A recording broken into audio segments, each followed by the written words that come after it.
अस्सलाम वालेकुम। आज हम सीखने वाले हैं आयोनिक बॉन्ड फॉर्मेशन कि आयोनिक बॉन्ड कैसे बनता है, कैसे एक एटम अपना इलेक्ट्रॉन को लूज करता है और दूसरा गेन करता है, किस तरह हमें पता चलता है। फिर हमें ये कैसे पता चलता है कि एक एटम ने कितने इलेक्ट्रॉन लूज करने हैं, दूसरे ने कितने गेन करने हैं। तो ये सारी बातें हम आज क्लियर करेंगे। ये मैंने क्वेश्चन लिखा है और ये मैंने एग्जैक्ट बोर्ड के पेपर से उठाया है। कहता है जी एक्सप्लेन बॉन्ड फॉर्मेशन इन, इसने आगे दो एग्जांपल दी हुई थी और ये आपका क्वेश्चन आया हुआ था। इन दोनों को मैं करता हूं और सारे कॉन्सेप्ट्स क्लियर करने की कोशिश करता हूं। पहला है मेरा मैग्नीशियम ऑक्साइड। इस क्वेश्चन को ना आपने स्टेप्स में करना है। इसके मैंने 3 स्टेप्स बनाए, आप भी उन 3 स्टेप्स को फॉलो कीजिएगा, ये क्वेश्चन बड़ा इजी हो जाएगा। उसमें से स्टेप नंबर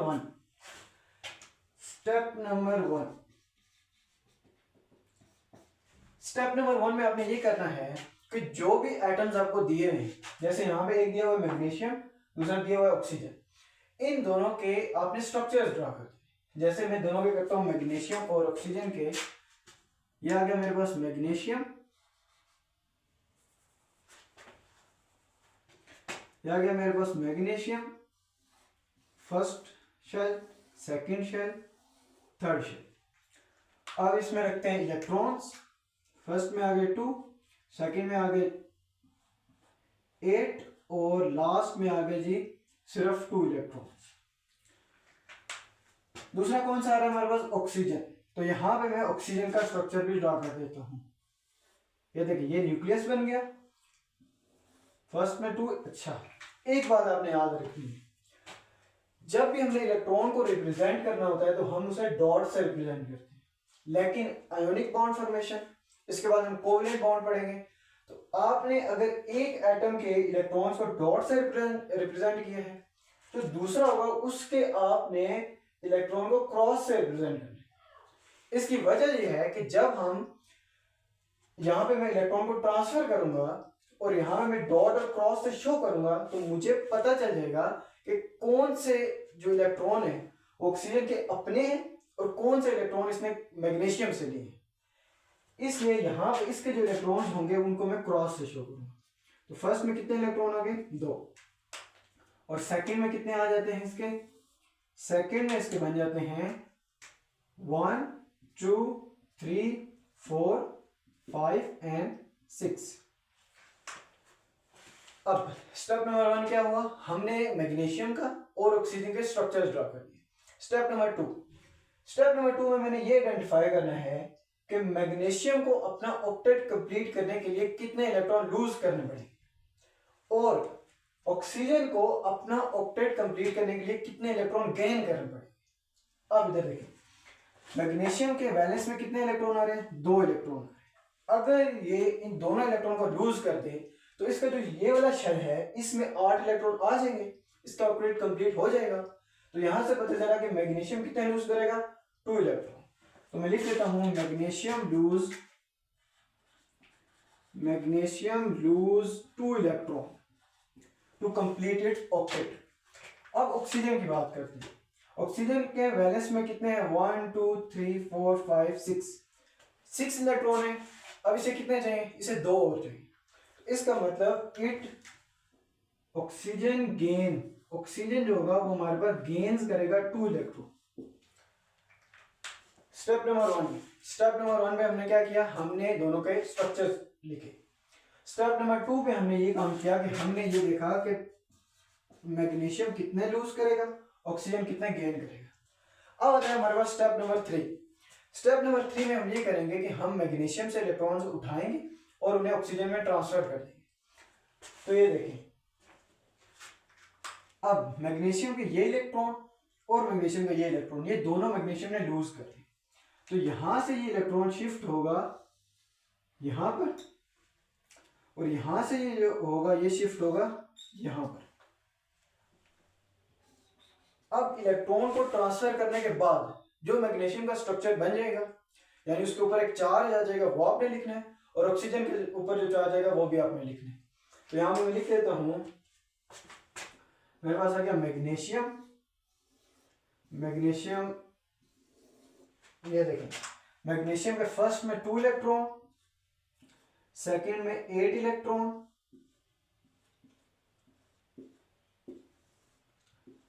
मैग्नीशियम ने 2 इलेक्ट्रॉन लूज किए, इसका मतलब मैग्नीशियम के ऊपर चार्ज भी +2 ही आना है, तो यहाँ पे आ जाएगा +2। अब मैं ऑक्सीजन की बात कर लेता हूँ। ऑक्सीजन ने कितने इलेक्ट्रॉन गेन किए? 2 इलेक्ट्रॉन गेन किए। ऑक्सीजन के ऊपर चार्ज आएगा -2, तो यहाँ पे स्ट्रक्चर ड्रा करता हूँ ऑक्सीजन का।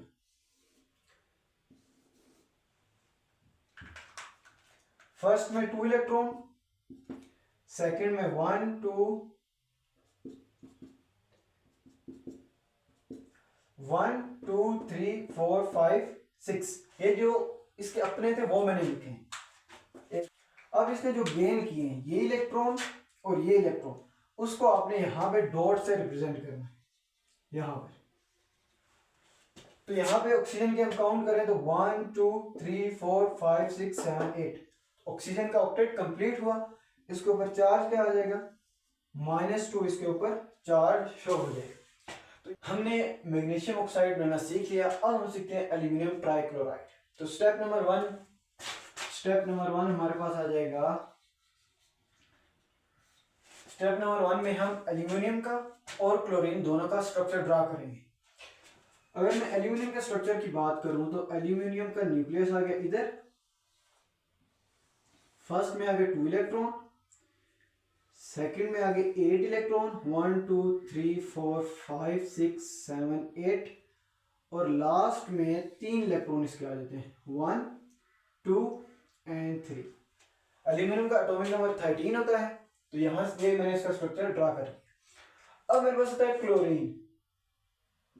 क्लोरीन का अगर मैं स्ट्रक्चर ड्रा करूं तो इसका स्ट्रक्चर मेरे पास बन जाएगा, क्लोरीन का न्यूक्लियस आ गया इधर, ये आ गया इसका फर्स्ट शेल, ये गया इसका सेकंड शेल, और ये आ गया इसका थर्ड शेल।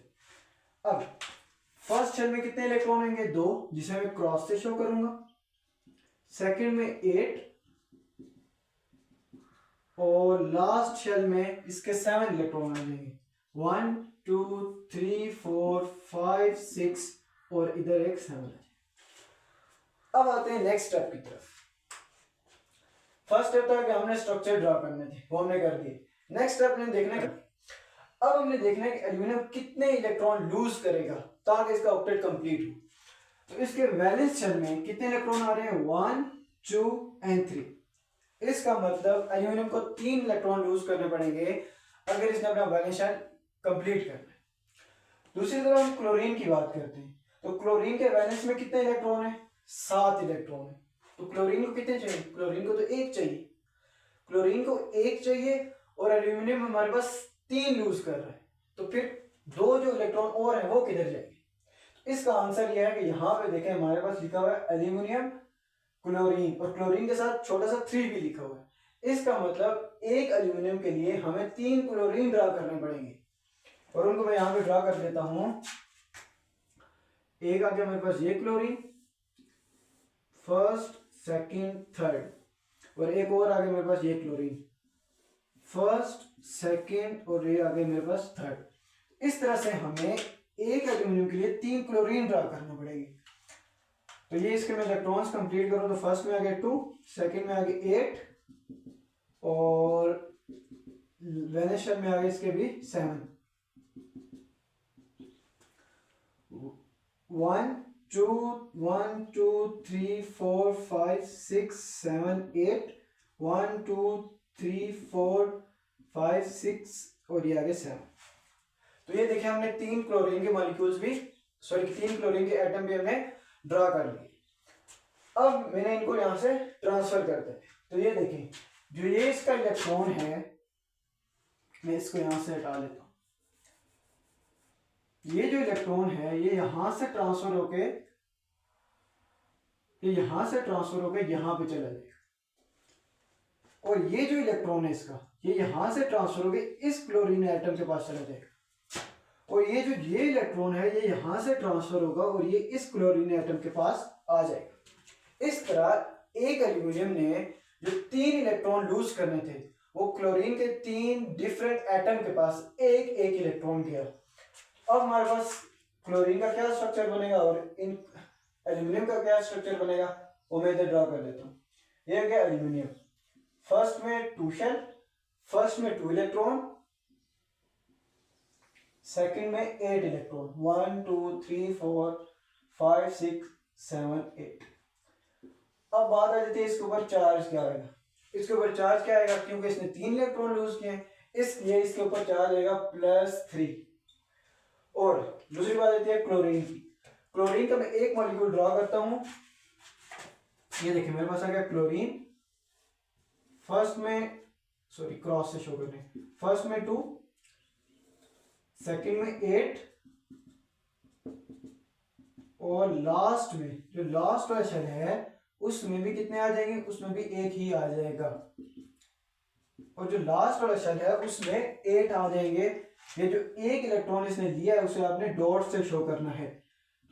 इसके ऊपर चार्ज क्या आएगा, इसके ऊपर चार्ज आएगा -1। इसी तरह जैसे ये मैंने ड्रॉ किया इसी तरह ये भी ड्रॉ करना है, इसके ऊपर भी -1, इसी तरह ये भी ड्रॉ करना है और इसके ऊपर भी -1 आपने शो करना है। तो यहां तक हमने आयोनिक बॉन्ड की फॉर्मेशन कंप्लीट कर दी है।